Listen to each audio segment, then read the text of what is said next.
مسلمان کی زندگی میں دعاؤں کا بہت زیادہ اثر ہوتا ہے۔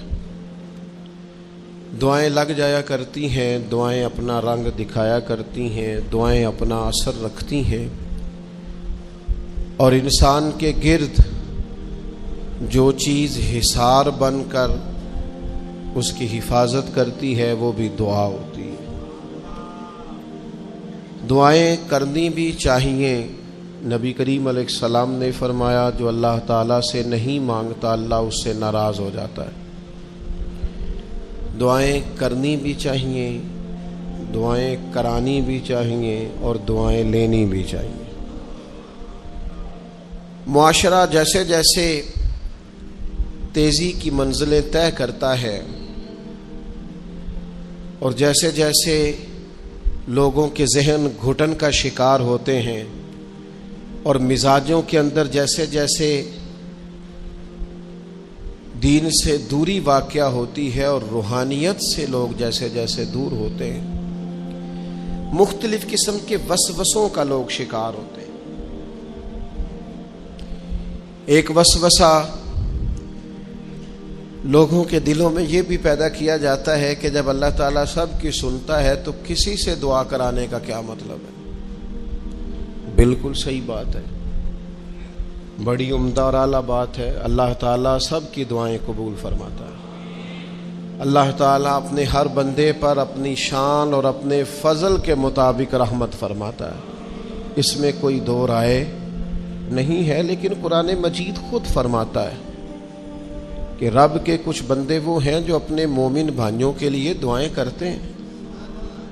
یہ کسی دوسرے کے لیے دعا کرنا اتنا محبوب عمل ہے کہ اللہ نے اسے قرآن مجید میں بیان فرمایا، والذین جاءوا من بعدہم یقولون ربنا اغفر لنا ولإخواننا الذین سبقونا بالایمان۔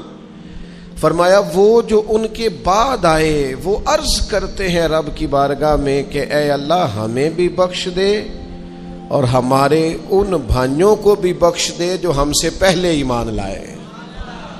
وہ اپنے پچھلوں کے لیے دعائیں کرتے ہیں، اللہ کے حضور عرض کرتے ہیں یا اللہ انہیں معاف کر دے، انہیں بخش دے۔ یہ دعا انہوں نے کسی کے لیے کی، اللہ نے اس دعا کو قرآن مجید کے اندر بیان فرمایا۔ دیکھیے سب کی دعائیں اللہ کے حضور قبول ہوتی ہیں، لیکن کچھ زبانیں ایسی ہیں جو رب کریم کو پیاری بہت زیادہ ہیں۔ حدیث صحیح میں موجود ہے، نبی پاک علیہ السلام نے فرمایا، رب فرماتا ہے جب بندہ کثرت نوافل کے ذریعے میرے قریب ہو جاتا ہے تو وہ پھر اتنا قریب ہو جاتا ہے، اتنا قریب ہو جاتا ہے کہ میں اس کی زبان بن جاتا ہوں، جب بھی وہ سوال کرتا ہے میں اپنے فضل سے اسے عطا کرتا ہوں۔ بخاری مسلم دونوں میں موجود ہے۔ اب ایسی زبانیں جن کو اللہ تبارک و تعالیٰ کی بارگاہ سے یہ اذن مل گیا، کثرت عبادت، کثرت نوافل، زہد، ورع، تقوی، کہ اللہ کے حضور جب وہ عرض گزار ہوتے ہیں تو مالک ان کی دعائیں قبول فرماتا ہے۔ تو اب اگر کسی کو کسی ایسی زبان کی خبر آئی اور اس نے جا کے اس سے دعا کرائی اور اللہ نے اپنے فضل سے اس بندے پر رحمت کر دی اور دعا قبول ہو گئی، تو بتائیے حرج والی بات کیا ہے؟ اب اس پر بھی وسوسہ ہے کہ اللہ سب کی سنتا ہے، آپ نے فلاں کو دعا کے لیے کیوں کہا؟ اس پر بھی وسوسہ ہے۔ روحانی دنیا سے لوگوں کو دور کرنے کے لیے، اللہ کے نیک بندوں سے دور کرنے کے لیے، وہ لوگ جو مالک کریم کے قرب والے ہیں، جن کو قرآن مجید نے اولیاء اللہ کہا ہے، ان سے لوگوں کا رشتہ کمزور کرنے کے لیے ایک نیا رنگ، ایک نئے انداز میں بات کہ اللہ سب کی دعائیں قبول کرتا ہے۔ تم دعا کرانے جا رہے ہو، تم نے فلاں سے کہا میرے لیے دعا کرنا، تم نے فلاں بزرگ سے کہا میرے لیے دعا کرنا۔ تو میرے بھائی یہ تو بڑی آسان سی سادی سی بات ہے۔ اچھا یہ بھی ضروری نہیں کہ جو دعا کرا رہا ہے وہ کوئی کمزور ہی ہو، وہ گناہگار ہی ہو اور وہ کسی نیکوکار سے ہی کہے کہ میرے لیے دعا کرنا تو تبھی بات بنے گی۔ بعض نیک بھی کہہ دیتے ہیں اور اس سے کہہ دیتے ہیں جو درجے میں ان سے کم ہوتا ہے۔ کیا حضرت امام جعفر الصادق رضی اللہ تعالیٰ عنہ نے کہا نہیں حضرت داؤد طائی سے کہ میرے لیے دعا کرنا؟ کیا کہا نہیں بعض اساتذہ نے شاگردوں سے کہ دعا کرنا؟ کیا کہا نہیں کہ بعض مشائخ نے مریدوں سے کہ میرے لیے دعا کرنا؟ بھائی کیا بیٹا اپنے باپ کے لیے دعا نہیں کرتا؟ کیا بیٹیاں بیٹے ماں باپ کے لیے دعا؟ او سنو نا یار، اس سے بڑی میں آپ کو بات کیا سناؤں؟ بخاری مسلم میں موجود ہے، حضرت عمر فاروق رضی اللہ تعالیٰ عنہ عمرہ کرنے جا رہے تھے. اللہ کے پیارے رسول رحمت محبوب رب اکبر صلی اللہ تعالی علیہ وسلم نے فرمایا عمر میرے بھائی ہمیں بھی دعاؤں میں یاد کرنا. اب بتاؤ اس سے بڑی مثال کہاں سے لائیں؟ حضرت عمر سے نبی کریم علیہ الصلوۃ والسلام نے کہا عمر میرے بھائی ہمیں بھی اپنی دعاؤں میں یاد رکھنا. تو اگر حضور جناب عمر سے کہہ سکتے ہیں دعا کرنا، مجھے بتاؤ حضور کو ضرورت ہے جناب عمر کی دعا کی؟ یہ کس لیے کہا؟ یہ اس لیے کہا کہ ہمیں سمجھ میں آ جائے کہ کچھ لوگوں سے دعا کرا لینی چاہیے، کچھ لوگوں سے دعا کرا لینی چاہیے. بس اس سے زیادہ جملہ نہیں کہوں گا، کچھ لوگوں سے اپنے حق میں کچھ کہلوا لینا چاہیے، کوئی گواہی اپنے حق میں کرا لینی چاہیے. فائدہ ہوتا ہے، اس کا نفع ہوتا ہے، اس میں بڑے راز مضمر ہوتے ہیں، اس میں بڑے عقدے کھل جایا کرتے ہیں، اس میں بڑی آسانیاں ہو جاتی ہیں. میرے عزیز نبی پاک صلی اللہ تعالی علیہ وسلم نے فرمایا جناب عمر سے میرے لیے. حضور فرماتے ہیں اللہ کے کچھ بندے ہیں اگر وہ قسم کھا کے کہے نا یا اللہ ایسا کر دے، یہ بخاری مسلم دونوں میں موجود ہے، وہ قسم کھا کے کہے نا لو اقسم علی اللہ لا ابرہ، وہ اگر قسم کھائیں تو رب ان کی قسم بھی پوری فرما دیا کرتا ہے. وہ میرے بھائی محبت کے لیے دل ڈھونڈ کوئی ٹوٹنے والا، کوئی جگہ ایسی تلاش کر جہاں سے دعا مل جائے، جہاں سے کرم ہو جائے، جہاں سے عطا ہو جائے، جہاں سے اللہ کا فضل ہو جائے. اور پھر ہمیں بھی چاہیے ہم دعائیں دیتے رہیں، ماں باپ کو چاہیے اولاد کو دعائیں دیتے رہیں، اساتذہ کو چاہیے شاگردوں کو دعائیں دیتے رہیں، مشائخ کو چاہیے عقیدت مندوں کو دعائیں دیتے رہیں، بہن بھائیوں کو چاہیے ایک دوسرے کو دعائیں. چلیں آپ آمین کہیں. اب آپ نے انکار نہیں کر، سارے دعا مانگے یا اللہ ہمارے بھائیوں کو ہم سے زیادہ عطا فرما، یا اللہ بھائی کو ہم سے، یا اللہ بھتیجوں کو زیادہ عطا فرما، بھانجوں کو زیادہ عطا فرما، اللہ محلے داروں کو زیادہ عطا فرما، پڑوسیوں کو زیادہ عطا فرما. یہ مانگو نا دعائیں، اس میں بھلا ہے، اس میں نفع ہے. اب جنہوں نے پریشان ہو کے آمین کا ہے وہ خوش ہو جائیں گے. نبی پاک علیہ السلام نے فرمایا جو دعا تو کسی کے لیے مانگتا ہے اللہ پہلے تیرے حق میں قبول فرماتا ہے. لوگ خوش ہو گئے آپ لوگ. او بھائی دعا مانگیں کسی کے لیے، بد دعا نہیں کرنی، کسی کے لیے بھی بد دعا. ہمارے ہاں نا ایک بہت بڑا طبقہ جذباتی لوگوں کا ہے. ہمارے ایک استاد کہا کرتے تھے جذباتی لوگوں سے دوستیاں نہیں کرنی چاہیے، جذباتی لوگوں سے تعلقات نہیں بنانے چاہیے، اس لیے کہ جس بندے کا اپنے اوپر کنٹرول ہی نہیں تو وہ کسی کے حق میں کیا کرے گا. وہ کہتے تھے جذباتی لوگوں سے بچو. او بھائی ہم بڑے جذباتی ہو جاتے ہیں، ذرا سی شدت آئی نہیں گھر میں لڑائی، اور لڑائی بھی کس سے؟ گھر والی سے. بد دعائیں شروع کر دی، اپنے آپ کو بد دعائیں دے. لڑائی کس سے ہو رہی ہے؟ بہن بھائیوں سے. بد دعائیں شروع کر دی. ماں باپ سے لڑائی ہوئی، بد دعا دے رہے، اور بڑی بڑی تلخ ہو کے، بڑی بڑی سخت ہو کے. اور بھئی آپ کیوں ایسے جملے کہتے ہیں، کیوں سخت لفظ بولتے ہیں؟ صحیح مسلم میں حدیث ہے، نبی پاک علیہ السلام نے 3 چیزوں کا نام لے کے فرمایا نہ اپنے آپ کو بد دعا دینا، نہ اپنی اولاد کو بد دعا دینا، نہ اپنے مال کو بد دعا دینا. ایسا نہ ہو کہ جب تم وہ دعا کر رہے ہو تو وقت قبولیت کا ہو. کبھی بھی اپنی اولاد کو، اپنے آپ کو، اپنے اموال کو بد دعا نہ دو. کیوں ایسے جملے بولتے ہو؟ یعنی غصے اور جلال میں بھی جب اپنے بچے کے لیے بات کرو تو پیار والی بات کرو. غصے میں، جلال میں، جذباتیت میں بھی بہن بھائیوں کے لیے، گھر والوں کے لیے، اپنے لیے بات کرو تو محبت والی بولی بولو. کبھی بھی اپنے لفظوں کو سخت نہ کرے. ہمارے ہاں 1 منٹ لگتا ہے, لوگ کہتے ہیں اللہ کرے میں مر جاؤں, اللہ کرے میں تباہ ہو جاؤں, اللہ کرے میں. او بھائی تو ٹھہر جا. اللہ تعالیٰ نے زندگی تجھے اپنے فضل سے عطا فرمائی ہے. تجھے کیا مصیبت بن گئی ہے, تو کہاں سے نکلا ہے, تو کہاں پہنچ گیا ہے, تو کیسے کہتا ہے میں مر جاؤں؟ تو اپنی جان کا مالک ہی نہیں. تو مالک ہوتا تو اپنی مرضی کے خاندان میں پیدا ہوتا, اپنی مرضی کی تاریخ کو پیدا ہوتا, اپنی مرضی کے ملک میں پیدا ہوتا. تو اپنی جان کا مالک ہی نہیں. مالک تو وہ ہے جس نے اپنی مرضی کی جگہ پہ پیدا کیا ہے, اپنی مرضی کا وقت دیا ہے. تو کیسے کہتا ہے میں مر جاؤں؟ نہیں, تو مر سکتا.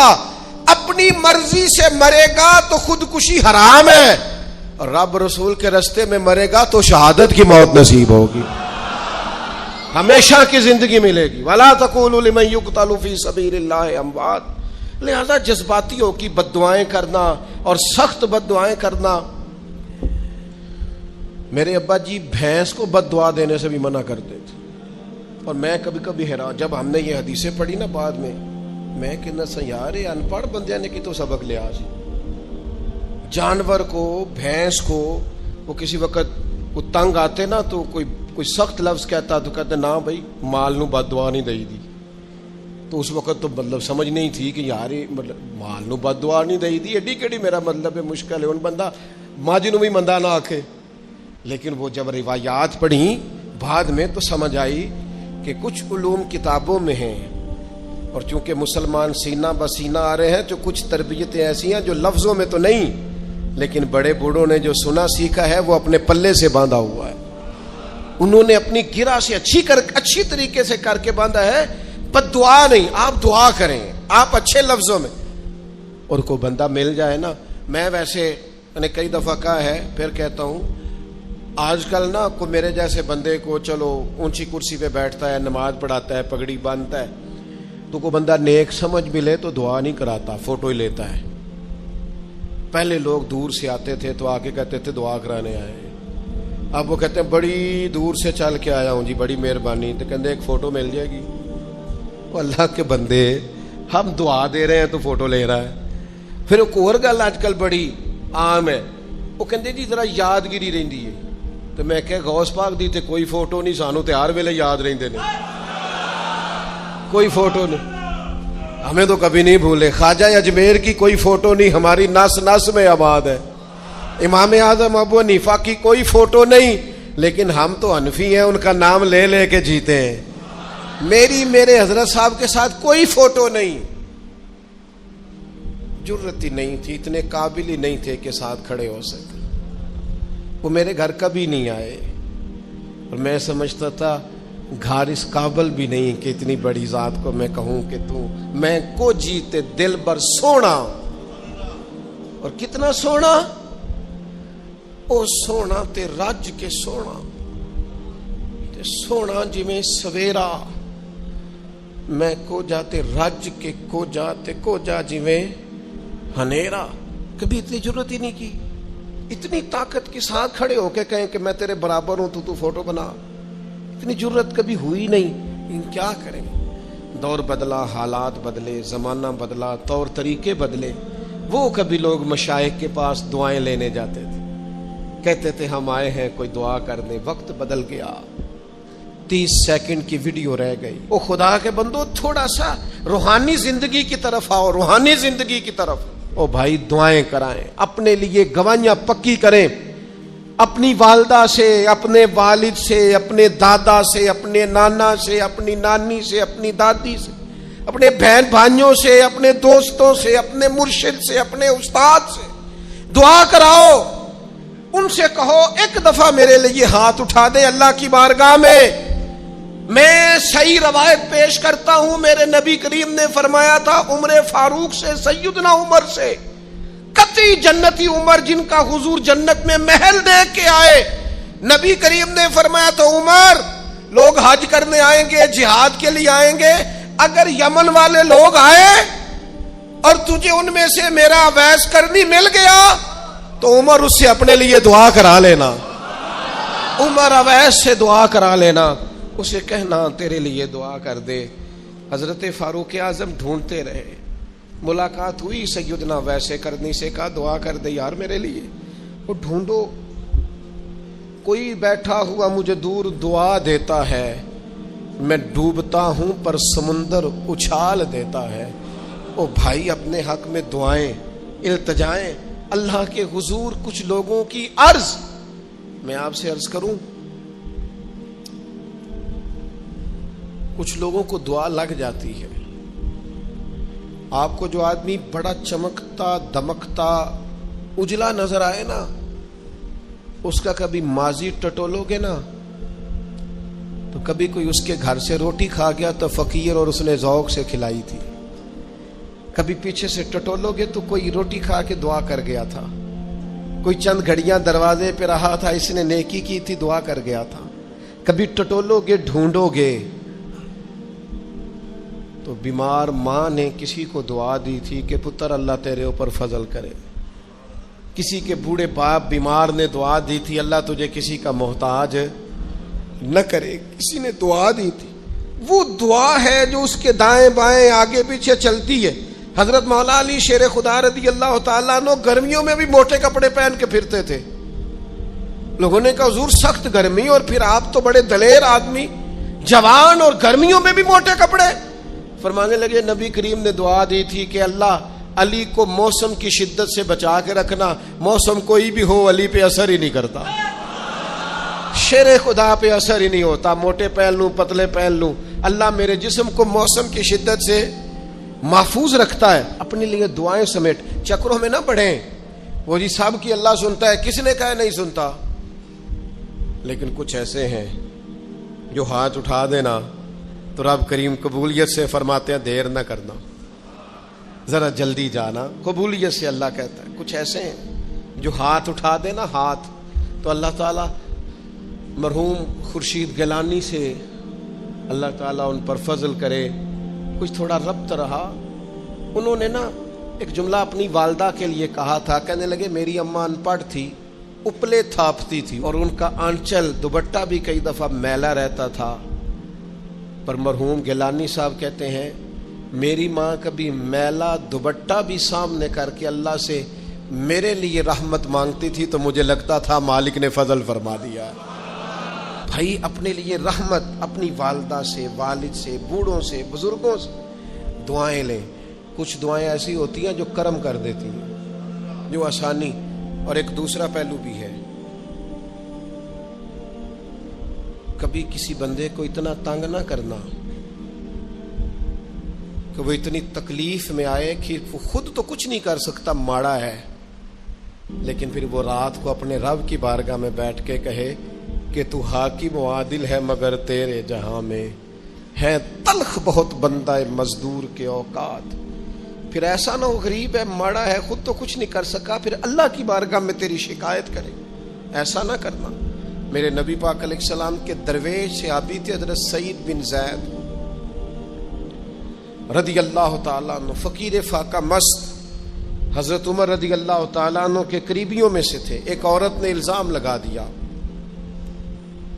زمین کے قبضے کا۔ میں کیسے آپ سے کہوں کہ جب لوگ کسی ایسے شخص پر جس نے زندگی ساری دیانتداری سے گزاری ہو، لوگ الزام لگاتے ہیں نا تو یہ بھی نہیں سوچتے ہم بات کس کے بارے میں کر رہے ہیں، کھلی ہوئی زبان ہوتی ہے، جو مرضی کہہ دیتے ہیں۔ حضرت سعید ابن زید پر الزام لگا دیا، اتنا بڑا آدمی محبوب کا صحابی، اور عورت نے الزام لگا دیا۔ اور جب اللہ والے بد دعا دیتے نہیں، لیکن جب کوئی تکلیف اتنی دے، کلیجہ پھٹ جائے، پھر بندہ کیا کرے؟ وہی بات کہ اب وہ کچھ کہہ نہیں سکتے تھے، ایک عورت پر کس طرح کوئی بات ہو سکتی تھی؟ دونوں ہاتھ اللہ کی بارگاہ میں اٹھائے، یہ صحیح حدیث میں موجود ہے۔ دونوں ہاتھ اللہ کے حضور اٹھا کے عرض کرنے لگے مالک اگر یہ عورت جھوٹی ہے نا تو پھر اسے اندھا کر دے اور اس کی قبر اس کے گھر میں بنا دے۔ صحابہ فرماتے ہیں کہ حضرت سعید ابن زید کا تو وصال ہو گیا، زمانہ گزر گیا، لیکن ہم نے پھر اس بی بی کو اندھا ہوتے دیکھا ہے۔ پھر اس کے گھر میں کنواں تھا اور ہم نے اسے اپنے ہی گھر کے کنویں میں گر کے مرتے ہوئے بھی دیکھا ہے۔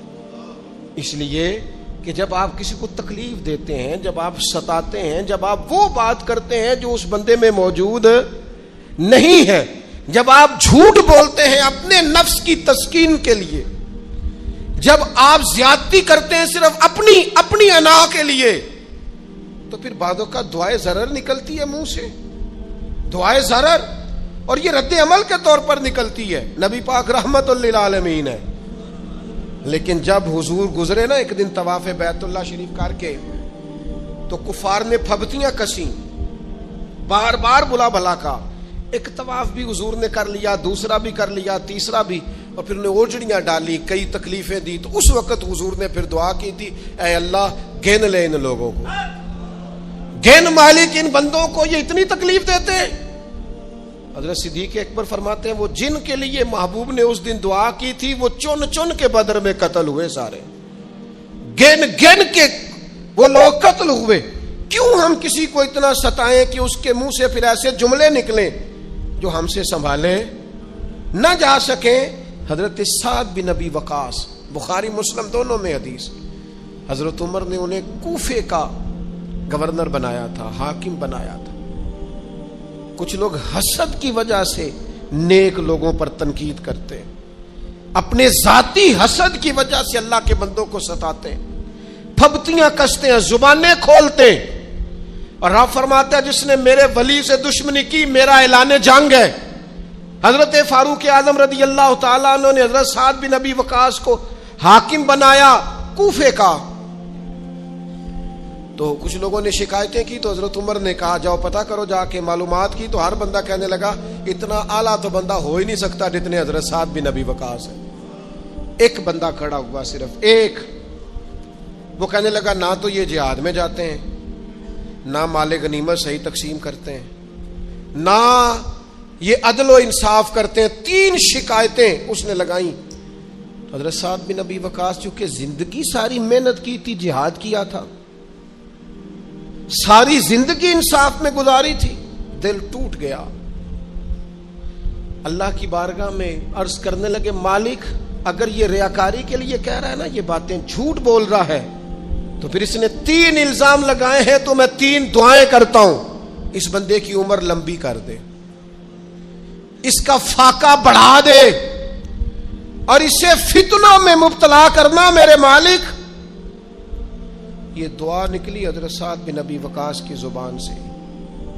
صحابہ اور تابعین فرماتے ہیں وہ بندہ اتنا بوڑھا ہو گیا، حضرت سعد بن ابی وقاص تو وصال کر گئے، بڑی شان سے دنیا سے گئے، لیکن وہ اتنا بوڑھا ہو گیا کہ اس کی بھویں جھک گئی تھی، اور فاقے کا یہ عالم تھا کہ فاقہ ختم ہی نہیں ہوتا تھا، اور فتنوں کا یہ حال تھا کہ بڑھاپے میں بھی معاذ اللہ چوکوں میں کھڑی عورتوں کو چھیڑ دیتا تھا، اور لوگ جوتے مارتے، تکلیف دیتے، باز کیوں نہیں آتا، تجھے شرم کیوں نہیں آتی؟ تو کہتا تھا لوگوں میں کیا کروں، مجھے حضرت سعد بن ابی وقاص کی بد دعا لگ گئی، میں نے ان کو ستایا، دل توڑا، اذیت دی، کیوں ہم اس طرح کے لفظ کہیں؟ میں جانتا ہوں اس بوڑھی عورت کو جس کی بیٹی کو کسی نے بڑا ہی ستایا تھا سسرال والوں نے، اور خامد اس کا موجود نہیں تھا، تو وہ اپنے وہاں سے نکلتے ہوئے نا واپس گھر سے، تو وہ دروازے پہ کھڑی ہو کے کہہ رہی تھی حضرت صاحب میں گزر رہا تھا، حضرت صاحب گل سننا، بچیوں کا باپ کوئی نہیں، ایک بھائی ہے بیچارہ کدھر کدھر جائے، ہر چوتھے دن میں یہاں آ کے منتیں کر کے دوپٹے پھینک کے بچی چھوڑ کے جاتی ہوں، آج میں نے اپنا مقدمہ رب کی بارگاہ میں پیش کر دیا، آپ گواہ رہے نا، میرا جرم صرف ہے کہ میں بیٹیاں دی ماں ہاں، گواہ رہے نا آپ، میں نے مقدمہ اللہ کے حضور درج کرا دیا ہے، بیٹی کو حوصلہ دے کے جاتی ہوں، خود نہیں سوتی میں ساری رات، مجھے پتہ ہے میری بیٹی کے ساتھ زیادتی ہو رہی ہے، اور ان کو بھی پتہ ہے لے جا کوئی نہیں سکتے، بندے ماڑے ہیں، تو یہ روز ظلم کرتے ہیں، اب میں نے وہ مقدمہ درج کرا، آپ گواہ رہنا، میں نے بڑا منایا اس اماں کو، میں نے کہا ماں اتنے سخت جملے نہ کہنے لگی، کلیجہ اندر سے پھٹ گیا، چھلنی ہے۔ ایک شخص کے کمرے میں جاتی تھی معافی مانگنے، چلو بچی سے غلطی ہو گئی تو اٹھ کے دوسرے کمرے میں چلا جاتا تھا، میں دوسرے میں جاتی تھی، کیونکہ میں بیٹی والی ہوں، اب میں نے مقدمہ درج کرا دیا ہے، اب میرا رب جانے بہتر انصاف، میں بڑا اللہ کا گناہگار بندہ ہوں، میں نے پھر واقعی وہاں انصاف ہوتے دیکھا، میں نے وہ رنگ بدلتے اور حالات تبدیل ہوتے دیکھے۔ یہ یاد رکھنا، زندگی خود بھی گناہوں کی سزا دیتی ہے، یہاں بھی زندگی خود بھی گناہوں کی سزا دیتی۔ یاد رکھنا، ذرا احتیاط سے منہ کھولنا کسی کے بارے میں، اللہ کے بندوں کے بارے میں اپنی زبانیں ذرا احتیاط سے کھولنا، ذرا خیال کرنا، کسی غریب کے بارے میں جملے سوچ کر بولنا، کسی کمزور کا مذاق اڑانا تو معاذ اللہ ذرا ہوش کرنا، اللہ سے ڈر کے بات کرنا، اس لیے کہ بڑی جلدی انصاف کا وقت آنے والا ہے، بڑی جلدی حالات بدلنے والے ہیں۔ تلک الایام نداولها بین الناس، اللہ لوگوں کے درمیان دن بدل دیا کرتا ہے، پھر لوگوں کو جگہ نہیں ملتی چھپنے کی، روک چھپانے کی۔ دو ہی باتیں آج آپ کے سامنے رکھی ہیں، ایک تو نیکوں سے دعا لے لو، اللہ والوں سے دعا لے لو، ماں باپ سے دعا لے لو، بزرگوں سے دعائیں، اور دوسرا بد دعاؤں سے بچ جاؤ، دعائے ضرر سے بچ جاؤ۔ کسی کو اتنا نہ ستاؤ کہ وہ بیچارہ خود کچھ نہ کر سکے اور اللہ کے حضور تمہاری شکایت کرے، بچو۔ وہ میں نے بہت پرانا ایک جملہ کہا تھا، پھر کہتا ہوں، غریبوں کی بد دعائیں دن میں نہیں ستاتی، غریبوں کی بد دعائیں رات کو ستاتی۔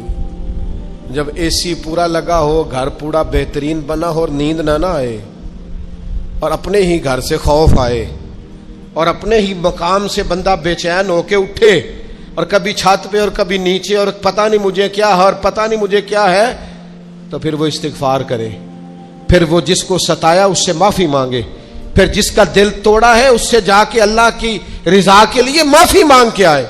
اس لیے کہ کچھ سکون ایسے ہیں جو صرف معافیوں سے ملتے ہیں، وہ صرف کسی کو راضی کرنے سے حاصل ہوتے ہیں۔